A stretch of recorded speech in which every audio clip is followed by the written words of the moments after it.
अस्सलाम वालेकुम। वीडियो को पसंद आने पर चैनल को सब्सक्राइब करना ना भूलें। शुक्रिया। हाथों को रुई की तरह मुलायम, नरम और दूध की तरह गोरे हाथ करने की आसान टिप्स।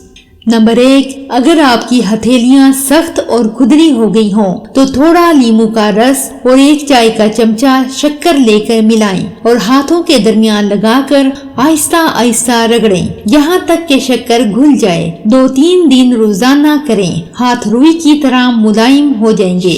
नंबर 2, हाथों को मुलायम और नाजुक करने के लिए 2 खाने के चम्मच जैतून का तेल, 1 खाने का चम्मच नींबू का अर्क और आधा चाय का चम्मच पानी मिलाकर खूब अच्छी तरह उंगली से फेंट लें और जब भी हाथ गीले हों ये मरकब लगाकर आहिस्ता आहिस्ता हाथों पर मलें।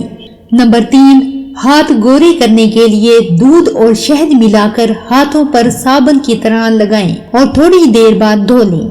नंबर 4, हाथों की जिल्द नरम और ताज़ा रखने के लिए चंद कतरे अर्के गुलाब, 1 चाय का चम्मच बालाई और थोड़ा सा शहद मिलाकर हाथों पर लगा लिया करें।